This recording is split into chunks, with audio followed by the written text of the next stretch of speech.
Welcome home to USA Global TV and Radio, a place where dreams take flight, with authentic storytelling, diverse perspectives and meaningful conversations, where global stories unite and bridges are built beyond all borders. Discover world-class education, entertainment, hope and inspiration. Together, we're building bridges worldwide.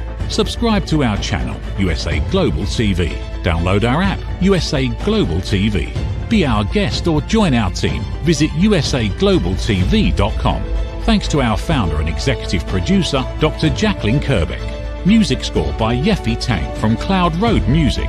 Voiceover artist Mike Porter. Creative direction by Paul Garcia. USA Global TV and Radio, your home for global connection. All rights reserved. This video and its contents are the exclusive property of USA Global TV and Radio. Unauthorized use, duplication or redistribution in any form is strictly prohibited.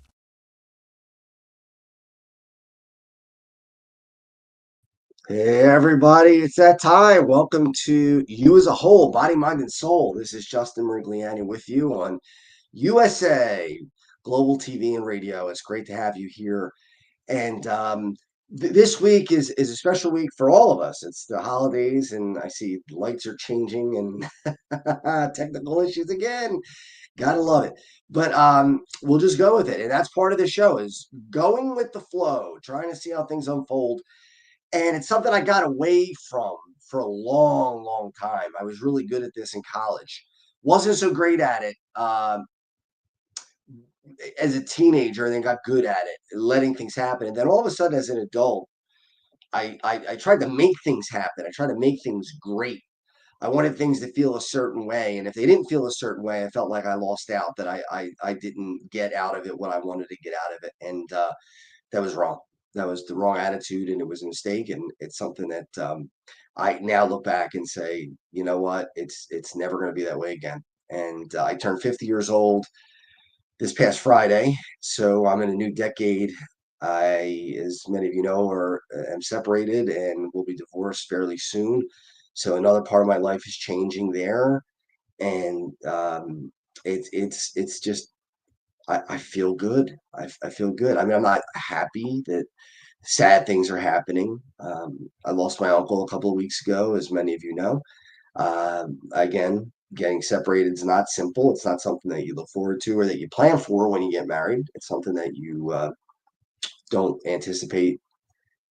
And also a family member who's pretty sick. And that's disturbing as well, and causing worry. But at the same time, some neat things happened this week. First of all, one of the mornings I woke up, my brother, who lives in California, came into my room, and he said, are you getting up? And I thought it was my father for a second, because both of them are balding, and my brother had a mask on. And I said, Dad, I'm going to get up in a few minutes. I got work this morning. And he said, are you going to get up? And it was my brother from California. So it was a neat surprise to have my brother fly in from California, because it was not only my 50th birthday on Friday, but it was my dad's 80th birthday on Saturday. So we had milestone birthdays. My dad was 29 the day I was born, and 30 the day after I was born. So it was pretty amazing. We were almost born on the same day. We're almost birthday twins. But I know John Lennon and Sean Lennon were both born on October 8th. I remember John Lennon talking about being birthday twins with his son, which is pretty cool. It would have been neat.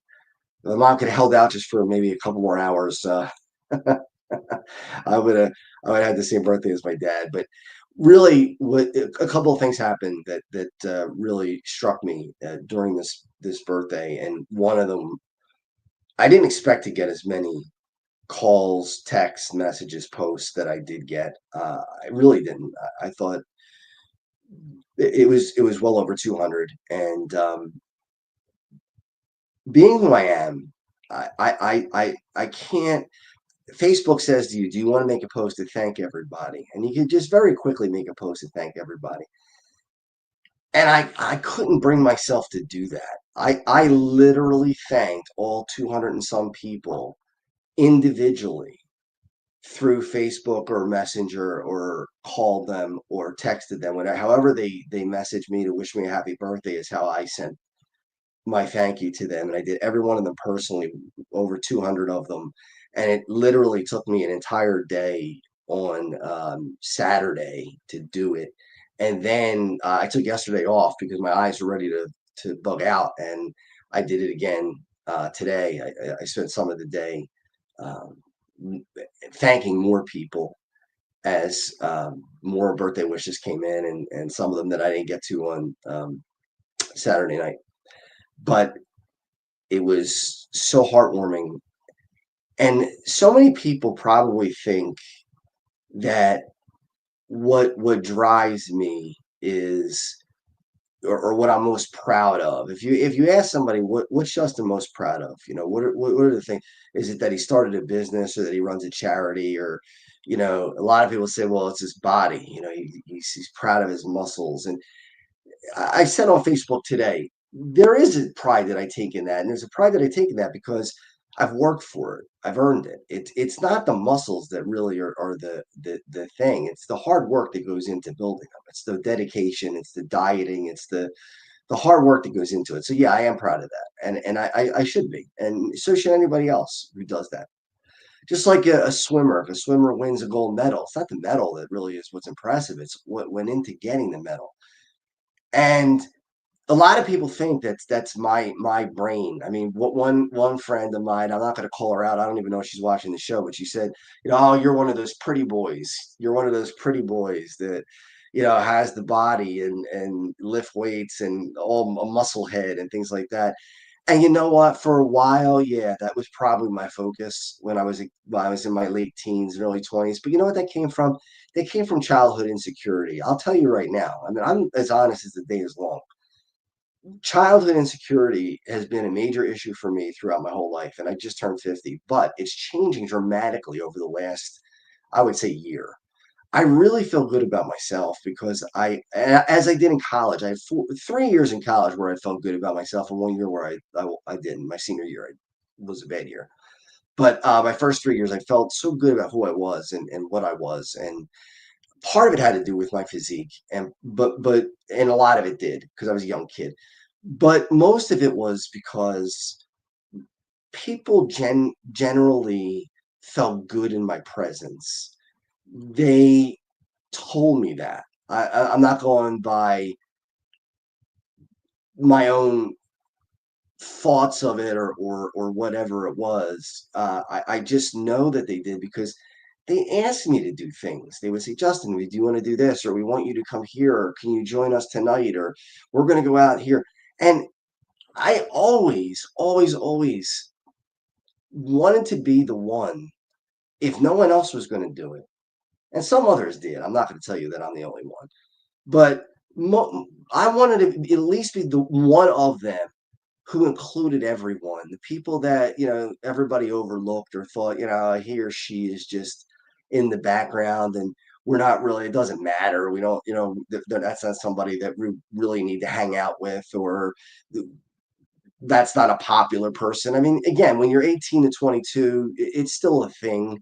I know you're supposed to be older and wiser by that age, but it's true that you still struggle with those things. And I was always one of the people who would approach the folks that other people weren't approaching, and I would say, "Hey, come on, don't let this pass you by. Join us." And I did date beautiful girls in college. I was a good-looking kid at the time. I'm no George Clooney, but I was a good-looking kid, and I had the body, and I had the attitude, and I was kind, and a lot of people probably misjudge me sometimes, and think that my most proud thing is what I looked like, and the strength and all that stuff. And again, that I am proud of that. I am proud of that. But I'm more proud of some of the messages that I got me close to tears, especially the ones that said, you always made me feel special, or you always made me feel like I was the only person in the world when I was with you. And this is not just women, by the way.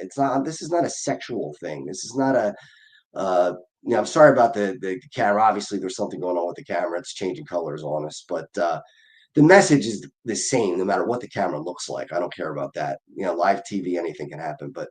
And I've done it with QVC. I've been there. So my point is, when you get messages like, you help change the world, or you help change my world, even, or I felt the warmth when I was in your presence. I felt at home when I was with you.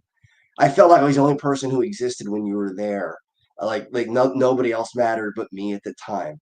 I, it's an indescribable feeling of joy to know that somebody felt that way or feels that way about me even now. And I can't, even not on my birthday, but back in May, and I don't even remember the girl's name. Well, she's my age now, but she was a young girl, and she was an exchange student, and she didn't have many friends. She just came over, and we were at a reunion in May, I think it was, and I couldn't remember her. And all of a sudden, I see this little tiny girl come running at me, 100 miles an hour. And she jumps up in my arms and screams my name, Justin Mirigliani. And I spun her around instinctively and grabbed her and hugged her and rocked her back and forth. And all this time, my brain is going, what's her name? What's her name? What's her name? What's her name? I couldn't remember. And she said, you were the only one who reached out when no one else reached out. And it was like, oh my goodness, like, for somebody to remember that 30 years later is just an unbelievable thing. And uh, it's the most proud thing. I wrote on Facebook today that if God gave me a choice, if he said, look, Justin, you got two choices. You could keep the muscles all you want, and I'll even build more for you. I'll make you could be Mr. USA or Mr. Universe, or you could have the ability to touch other people's hearts. I'll take off the muscle any day of the week. You could chop off the biceps, you could chop off the pecs. I don't need them.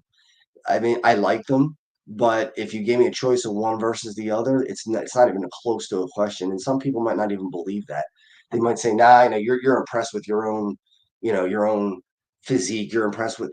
It's not that. It's just that I there was a childhood um, inadequacy that I felt. I was a string bean in my childhood. I was a little guy. I was overlooked, and when I became muscular, things changed, and that became the crutch. When I would get sad when I was 18, 19, 20 years old, I would put my hand on my bicep and flex it and just say, you're strong. You're not going to cry. If somebody died and I was at a funeral, I was about to cry, I would put my hand on my muscle and squeeze it and just think to myself, no, you're too tough to cry. And now I could cry whenever I want. And that's liberating. And I don't care. Do I want to become a dad bod? Do I want to lose the muscle? Do I want to get out of shape? No, I've been there too. I was there 2 years ago and it wasn't fun and I didn't like it and I will never get back there. But if God said to me, look, pal, you got a choice. You keep the muscles, you can build greater muscles. I'll give you'll be Arnold Schwarzenegger, or you could have the ability to touch other people's lives. It's a no-brainer. I'll chop the muscles off. I'll go down 115 pounds if I have to, and I would be okay with it because that's what matters the most. And one of the greatest stories, I won't say the name because she is married and she has children, and there's no romantic feelings anymore. But this is the 30th year. It was the day before 2 days before my birthday. A girl that I had known for months came over to my birthday party with a bunch of other people. Met her in college. She was a freshman. I was a sophomore. And she came to, it was my 19th birthday, turning 20. And I was just leaving my teens. So this is 30 years ago.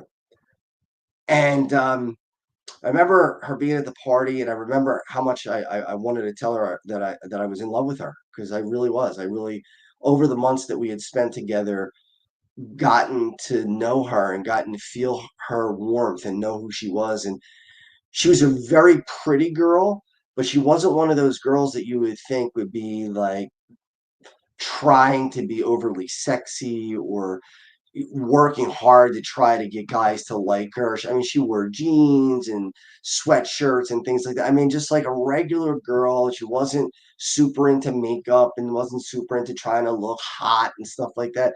But she was a beautiful girl, and she still is. She's a beautiful woman. And um I fell in love with her, and it reminded me so much. If anybody remembers Family Ties, Alex Keaton, when he falls in love with Ellen. Ellen was her name, Ellen Reed, and Ellen is leaving to get married. She actually had a boyfriend, and she was going to marry him. And Alex drives all the way from Ohio to Lancaster to stop her from getting on the train, and he tells her, that he loves her and please don't get married.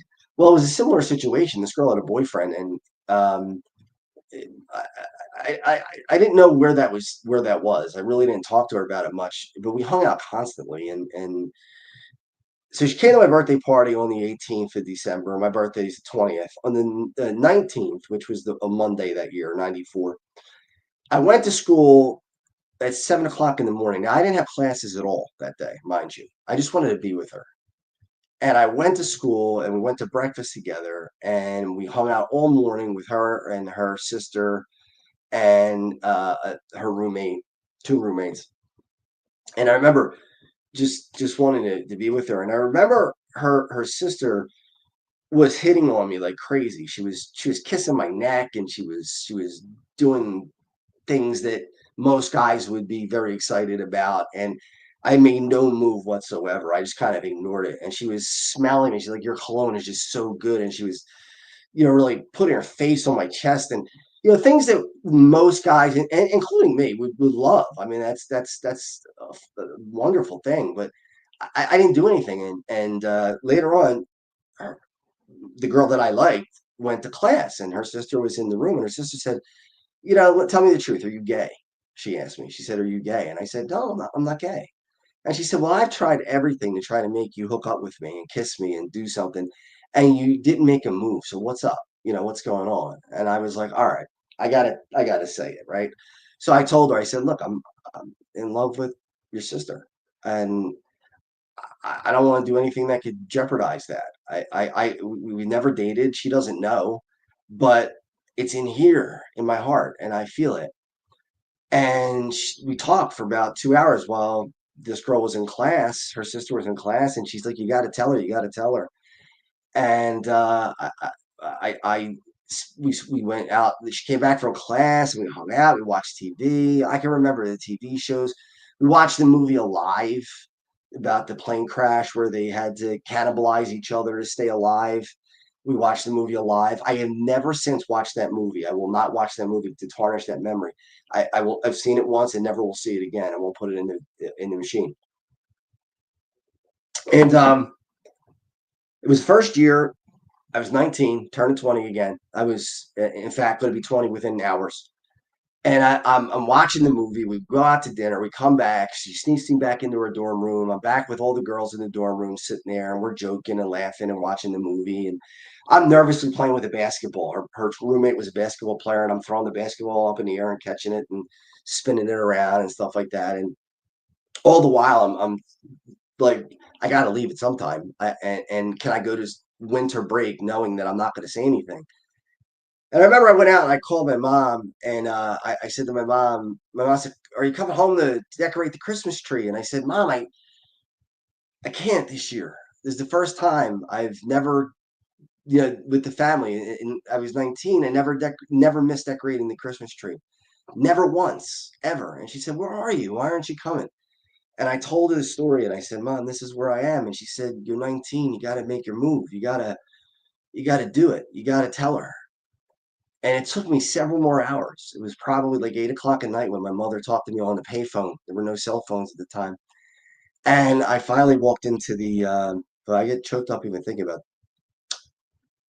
it. But I remember walking back into the dorm room and watching the movie and thinking about it. And part of me is guilty that I'm not decorating the tree with my family. And the other part of me is, saying, hey, you're a man now.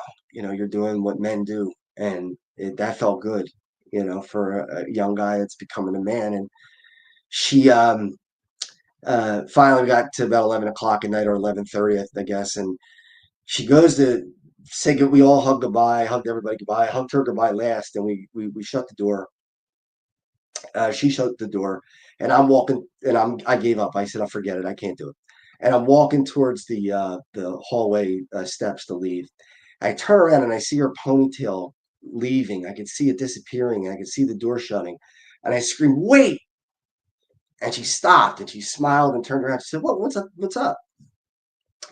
And I said, I remember the words. I said, I don't know how close you are with your boyfriend. I don't know how you feel about him, but I do know that I love spending time with you, and I think you love spending time with me, and I just need you to know that. And you don't have to answer. You don't have to say anything. You don't have to uh, do anything. I just wanted to let you know. And we spent the next 2 hours sitting on the steps, and she and I talked about how she felt the same way, and that she thought. I remember she said she thought God brought us together, and we awkwardly kissed. I remember nothing sexual, but just a regular, just a kiss, and we talked about what it would be like to be together. And it was the first time that I wasn't just infatuated with a girl, but I felt a connection with a girl, that hearts and souls met, and it felt wonderful. It was just, and it's never going to happen like that again because it's your first time, and it can't. That's the sad and happy part of it, is that it's so magical because it's your first time, but it's so sad because you can never feel it again because it was your first time. So there's a mixed emotion with that. And it turned out that she couldn't leave her boyfriend, and I get it. As much as that night we were becoming something, it turned out that she needed to stay in that relationship with her boyfriend. When she got back home, she called me and told me that she just couldn't leave him, and I was heartbroken. I was, devastated. And I remember the next day, my dad took me out to dinner, and another first. We had our first. Now I'm 20, and we had our first man-to-man conversation. Where he talked to me like a man and told me how to take the pain of losing the girl, because every guy knows what it's like to lose the girl. And we had breakfast together, and I still have there was a pocket calendar that they gave out. And I still have that pocket calendar. And I treasure that because that reminds me of that first adult relationship that I had with my father. And meant a lot to me, and it still does. And a couple days ago, it was the 30-year anniversary. And even when I was married, I told Amy years ago, I said, on the 30th anniversary of that day, I'm going to send a message to this girl and tell her, what it meant. And I did. I wrote and told her the whole story that I just told you. And she wrote back that she wishes she could remember more, but she remembers some of it. And what touched me most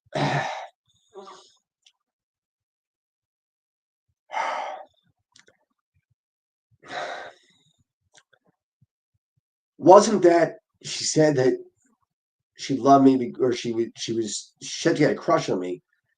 It wasn't because of my looks. It was, she said that didn't hurt, which felt good. Of course, she said, your cute face didn't hurt. But she said, it was your warm heart. And if only we could see people that way, and that's what I mean by you could strip the muscles off. Because I always thought, before I read that this week, that it was the muscles, and it was the body, and it was the boyish good looks, and the thing. I mean, I'm not being conceited. I knew I was a good looking kid. My father's a good looking guy, and I look like my dad, and I got lucky that way. I'm not 20 anymore. I don't look the same, but um, I always assumed that it was my body and what I look like, and she told me it was my warmth, and how I made her feel at home, because she came from far away. She came from down south, and she said she felt like she was at home when she was with me and my family really liked her a lot. They were hoping that it was going to work out, and it didn't, and that's okay. I mean, it's what it was supposed to be. She's got a wonderful husband, and she's got a couple kids, beautiful children, boy and a girl, and she's very happy, and I'm happy for her.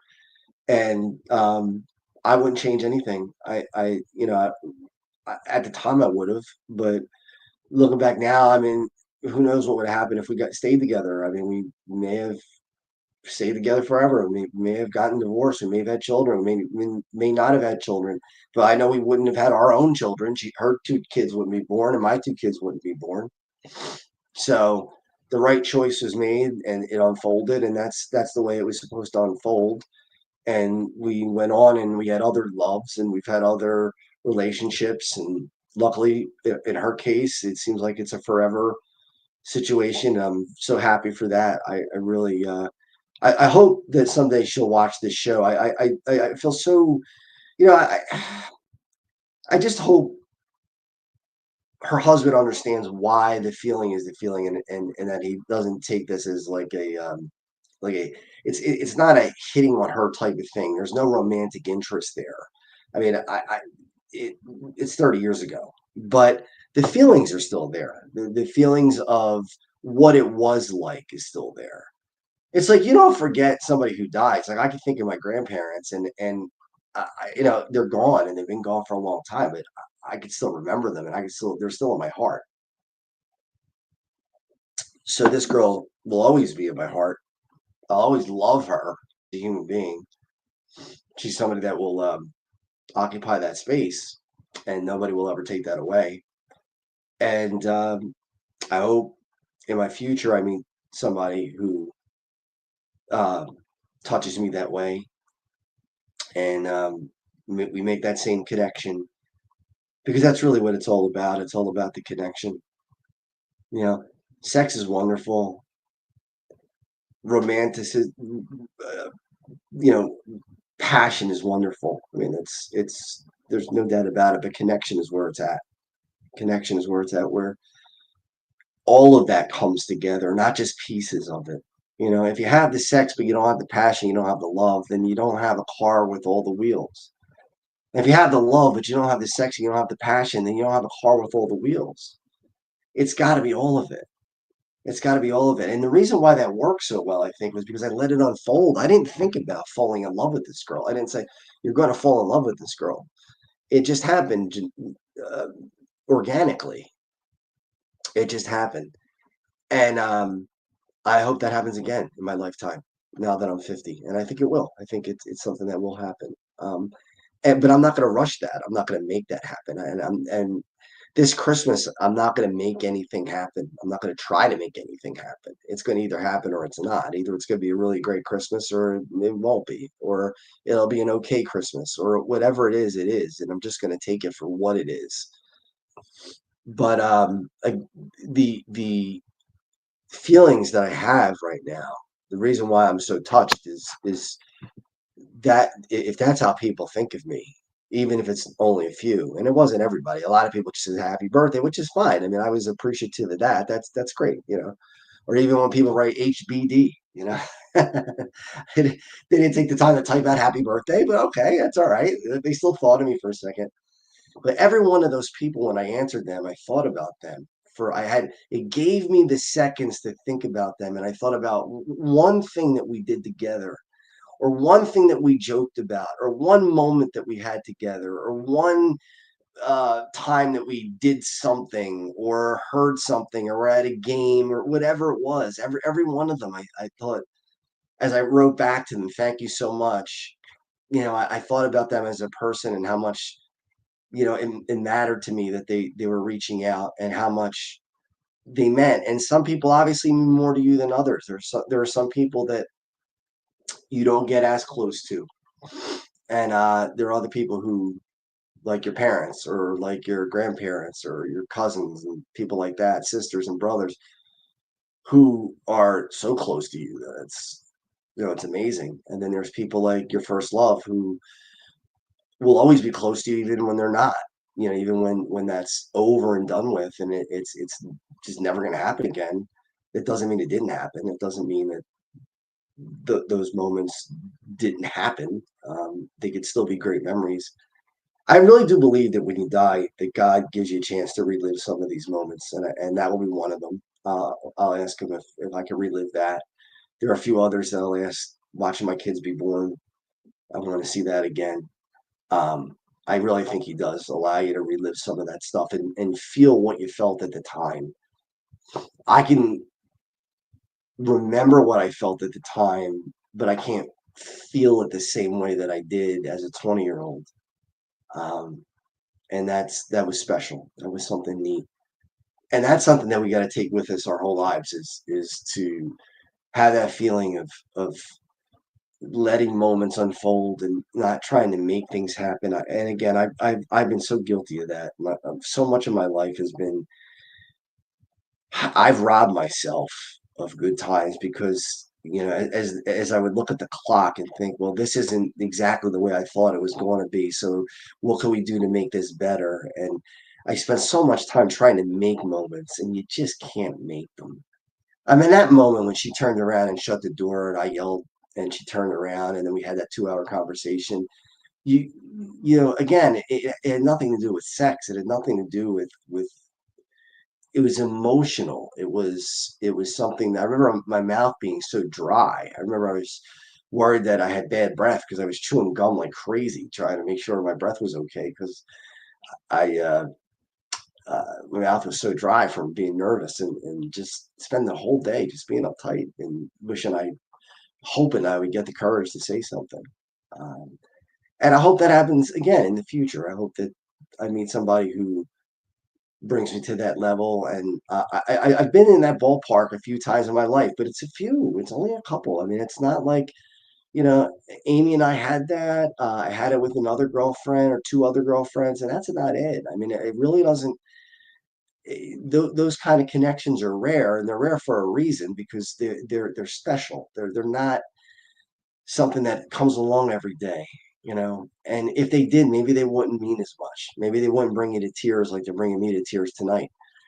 Maybe it would just be, something that happens, just like you get up and brush your teeth every morning. So, in some ways, I'm thankful that these things don't happen all the time. And at the same time, it's sad because they are so infrequent and you don't know if they'll ever happen again. I don't know. I mean, yeah, I'm only 50. I think I got some time left, but 20, 30 years from now, if it doesn't happen, the hourglass will start running out and then that'll be it. And all have are memories. Um, but here's the thing: I'm not going to worry about it. I'm not going to be afraid of it. If that is what happens, that is what happens. But I believe that that will not be the case. And even if it is, I still, from guys and girls. I mean, look, I have gay friends. I have straight friends. I have no problem. If I was gay, I would tell you I was gay. I have no problem with that. But I like making connections with guy friends too. I like it when they say things like, you're my dear friend, or I don't get embarrassed by that. I tell guy friends I love them all the time. I have no problem doing that. It's not like I feel like, oh, this is some kind of taboo, or you shouldn't say that you love somebody because it's another male or whatever. So what? And if somebody thought I was gay, I don't care. If you think I'm gay, then think I'm gay. I don't care. I mean, you can think whatever you want, but um, it doesn't matter to me. And gay friends too. I mean, I tell them I love them. I mean, I don't have a problem with it. There's a we got to get over this taboo of that word, especially whether it's guys or girls, and even girls. Like if I say to a girlfriend, I really love you. A lot of times they'll say thank you. Not I love you too, but thank you, and they don't get it. They and I'm saying all of them, but a lot of women think that if you say "I love you," that you mean you're in love with them, and that's not the case. That doesn't mean it's romantic love. Now, could it become romantic love? Yeah, sure, it could. Wouldn't that be wonderful if it does? But if it doesn't, it doesn't. I mean, that's all. There was a girl that I just met on Facebook, and I talked to her on the phone, and she was talking to me about, a guy asked her out, and I mean, just an absolutely beautiful girl, and her beauty's only matched by her heart. I mean, I talked to the girl one time on the phone, and I could tell what type of person she is already from that one time on the phone. But she doesn't like to date, and I would never pressure her to date. I would never, try to say, hey, I really want to go out with you. Would I love to? Yeah, sure. But it's her heart that makes the difference. And we're gonna get together and talk business. And who knows what's gonna happen? I mean, she may say, "Look, this guy's all right, and we could hang out and be friends forever." She may say, he's okay. If I see him once in a while or see him on Facebook, that's fine. She may some day down the road say he's the kind of person that I like to date. I don't have a crystal ball. I can't tell you what's going to happen. I don't know. I mean, am I going to propose to this girl on the first date? No.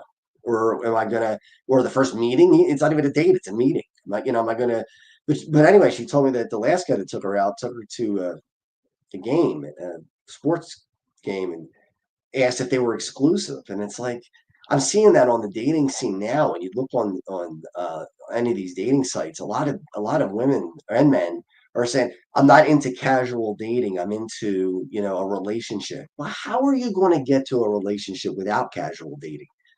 I mean, how do you get there? What do you, I'm going to walk in, I talk to somebody one time on the phone and meet them once and then say, okay, will you marry me? I mean, that's crazy. Or even if you date a few times, you got to give it time and let things unfold and let things naturally progress. And this girl actually used the word organically, which really struck me because that's the word I use a lot. It's got to be organic. It can't be forced. You can't make yourself fall in love with somebody. You can't make yourself, want to be with someone. It's got to just happen. And if it doesn't just happen, it doesn't happen. Unfortunately, for a lot of us, we've gone through. I obviously I told you the story tonight that I've gone through it, and it's been more than once where I've had feelings for another person, and the feelings were not there for them, and that's something I had to accept. And in the past, when I was 20, 25, 30, that was something that I thought, well, it's because I'm ugly, or it's because my body's not good enough, or it's because there's something wrong with me. I'm there must be something wrong with me. And when really what it is they just didn't have that connection with me. That's all. It's not an indictment on you or anybody else if you fall in love with somebody and they just don't have those feelings back. It is what it is. I mean, they can't. You don't want them to force it because if they force it, it's not real. So let it evolve, let it unfold. Let Christmas evolve, let it unfold. Let what your children do evolve and unfold. And whatever happens, happens. If great things happen, great things happen, and that's wonderful. And if they don't, you got a shot somewhere else. It'll happen down the line. It'll happen down the line. But like I said, the most important thing to me is, when I close my eyes for the last time, like my uncle a couple of weeks ago, they asked us, what do you want to say about him? And I hope people say that when Justin was alive, he knew how to love and he knew how to give and he knew how to leave part of himself with other people. I don't need them to say he had 20-inch biceps because that really, in the grand scheme of things, doesn't matter because when you're a corpse, a 20-inch bicep doesn't matter at all. It doesn't make any difference, nor does a big chest or how much you bench pressed. None of it matters. All that's going to matter is what you left behind, how you made people feel. And that's really how I feel today on 2 days before the birth of Christ, is that's everything. What he left behind was to save us. I don't have that power. I'm not divinity. I don't have any power at all. But what I do can, or what I can control, is how people feel in my presence and how they feel about themselves after they have time with me. And from what I've received over the past couple days from people, really has struck me and let me know that I've done that. And I hope I continue to do that as I get older. And I think it's just the the one regret I have, and I know we're coming up against time here, so I'll make this quick. The one regret I have is that I'm not a wealthy man, because I'll tell you what, if I was Zuckerberg or one of those guys, there would be so many more happy people in this world, because I would pay off every mortgage. I would pay off all college loans for kids. I would just give, if I had $100 billion, not at least 99 billion of it would be gone to friends and family, because I would pay everything. 'Cause none of it matters. It doesn't go with you when you go. So enjoy this Christmas season. Let the love happen. Let it unfold. And whatever happens, happens. But enjoy every second of it. So at the end of the show here, we're just going to watch this quick vignette. It's the Checkmates hockey game that's coming up in August. I hope you come out, and this is to help other people, so you can be a part of helping other people. It's the Checkmates hockey game, NHL celebrity hockey game. We're going to support Children's Hospital of Philadelphia, their GI department, and Rolf Benershka's Embracing Ostomy Life charity. So take a look.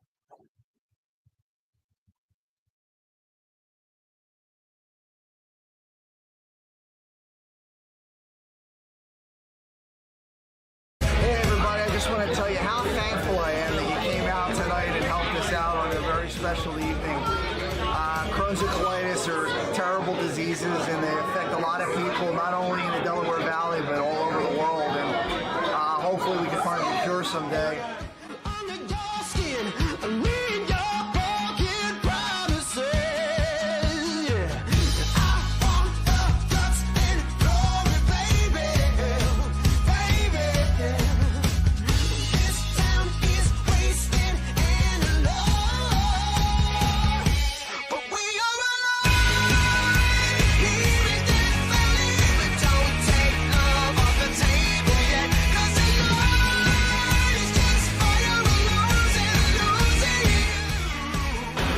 Nolan here with you at the Checkmates versus the Flyers alumni.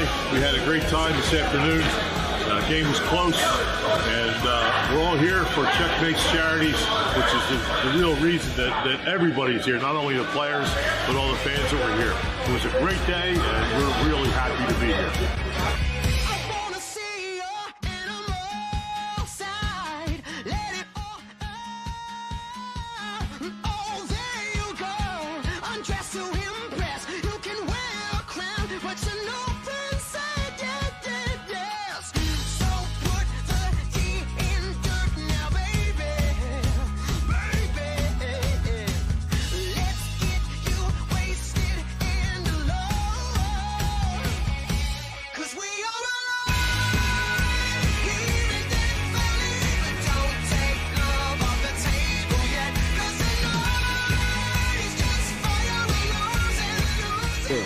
It was fun to be out here at Northeast Skate Zone because the Checos were a pretty good team, and so we had a lot of fun with the charity.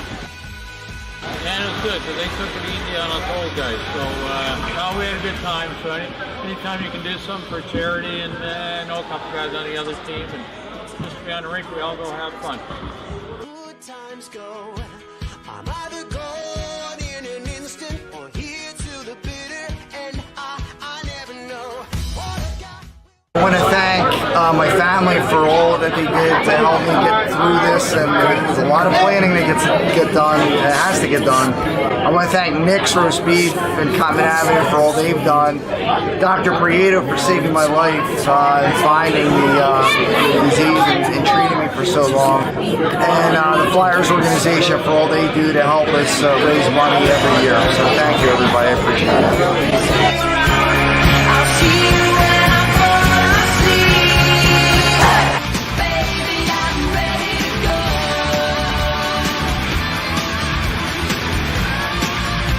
Baby, I'm ready to go.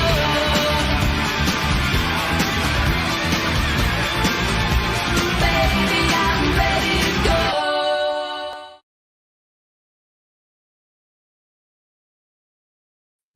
All right, everybody. Usually I'm really pumped up right now, but more subdued on this day, and not sad, but nostalgic. And there's the website, www.checkmatescharity.com. You can buy your tickets on Eventbrite now. They're up also on my Facebook page. So I'm gonna also put the link on the website. So please buy your tickets there and support this cause. We're gonna stop ulcerative colitis and Crohn's disease, and we're gonna get through it. And you're gonna help. So I really appreciate it. Merry Christmas, everybody. Happy New Year. Happy Thanksgiving. Happy Hanukkah. Whatever you celebrate. Kwanzaa. I hope you enjoy every holiday you celebrate. There's my business.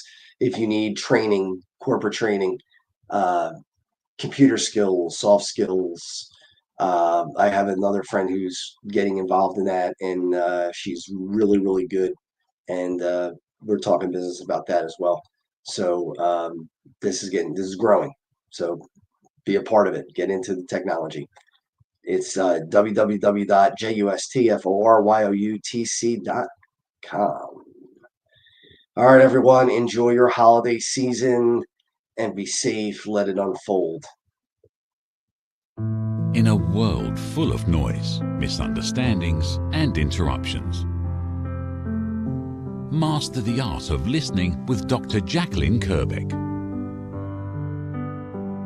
Dr. Jacalyn Kerbeck is the listening mentor of USA Global TV and Radio and the Amazon #1 best-selling author of Mastering the Power of Elevated Listening. Elevate your listening. Elevate your life.